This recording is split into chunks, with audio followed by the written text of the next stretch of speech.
Retired Major General Felizardo Simoy of the Armed Forces of the Philippines at ngayon naninindigan para sa katotohanan dito sa EDSA Shrine. Nandito ako dahil nababahala na ako. Dahil narinig ko na naman ang katiwalian sa mga interpretasyon ng ating batas. Nung kami ay nasa active service, binabantayan namin na ang mga tao ay dapat sumunod sa batas. Ngayon, bakit tinuturuan tayo na susundin ang maling paggamit ng batas? Ano yun? Bago pa lang ito. Sabi nila, si Vice President Sara Duterte ay may kasalanan sa anti-terrorism law. Ano yun? Di ba matagal nating ginawa yung anti-terrorism law?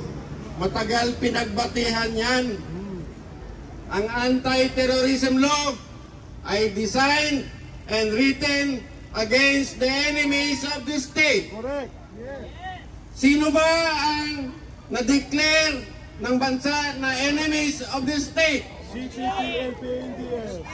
Di ba klaro? Yung mga tunay na terorista sa bayan.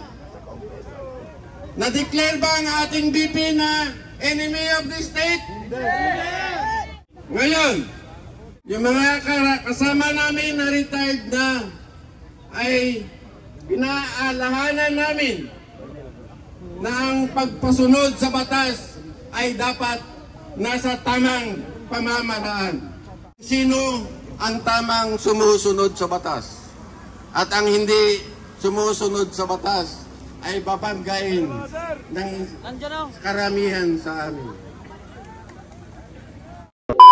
Naglingkod ito bilang isa sa mga officers ng Intelligence Service of the Armed Forces of the Philippines at ngayon naninindigan para sa katotohanan dito sa EDSA Shrine. Magandang gabi sa inyo lahat. Nandito ako dahil nababahala na ako. Dahil narinig ko na naman ang katiwalian sa mga interpretasyon ng ating batas. Nung kami ay nasa active service, binabantayan namin na ang mga tao ay dapat sumunod sa batas. Ngayon, bakit tinuturuan tayo na susundin ang maling paggamit ng batas? Ano yun? Bago pa lang ito. Sabi nila, si Vice President Sara Duterte ay may kasalanan sa anti-terrorism law. Ano yun? Di ba matagal nating ginawa yung anti-terrorism law? Matagal pinagbatihan yan. Ang anti-terrorism law ay designed and written against the enemies of the state. Correct. Sino ba ang na-declare ng bansa na enemies of the state? Di ba klaro? Yung mga tunay na terorista sa bayan. Na-declare ba ang ating BP na enemy of the state? O bakit sinasabi nila there is violation of anti-terrorism law? Saan napunta ang batas natin? Nasaan ang Supreme Court? Bakit pinababayaan ninyo na binabalasubas ang ating mga batas? Ngayon, yung mga kasama namin na retired na ay pinaalahanan namin na ang pagpasunod sa batas ay dapat nasa tamang pamamaraan. Pero ang batas ay dapat nasusundin ng magpapairal ng batas, ang PNP at ang Armed Forces of the Philippines. Tinuruan tayo na intindihin ang tamang pagpapairal sa batas. Bakit hindi ninyo sinusunod ang pagkakamali sa papairal ng batas. Dapat kayo ang unang pipigil kung ang batas ay naging balasubas sa tingin ng iba. So ngayon, ang kailangan natin ay intindihin kung ano lang ang tama para sa ating bayan. So, titingnan natin kung sino ang tamang sumusunod sa batas. At ang hindi sumusunod sa batas ay babanggain ng karamihan sa amin. Ang tamang pagpapasunod sa batas ay dapat sundin ng lahat. Ang batas ay pinapairal para sa lahat. Ang batas ay dapat intindihin ng lahat.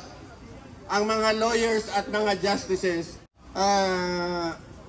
ginagawa lang nila ang tamang interpretation sa batas para sa mga hatol na gagawin ng ating mga judges and justices. Yun lang po. Maraming salamat sa pagpapahayag ni retired Major General Felizardo Simoy ng Armed Forces of the Philippines. Dumami na po tayo, mga kababayan, at magsasalita ulit. Okay naman.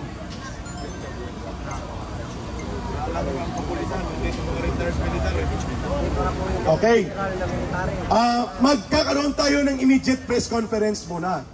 At dumami tayo dahil dumating na ang mas maraming mga pulis pa. At tayo isisecure nila. Babantayan nila tayo para tayo ay maging mapayapa sa ating mga pagtitipon. Yun po ang dahilan kung bakit nandito sila upang mapakinggan nila tayo. Ulitin po natin, marami pong mga retired military officers and police officers na kasama po dito. Nila Captain Dado at nila Colonel Mitran at nila General Simoy at si Colonel Carillo. Colonel Yu sa police sector at marami pang iba.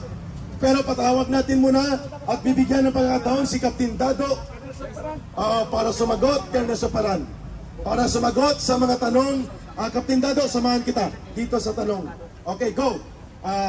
Captain Dado and General Simoy and Colonel Mitran, please come forward para sa isang immediate na media briefing or press briefing sa mga vloggers na nandito. Shoot, Brother BMR ang mauna. Ayan, ito.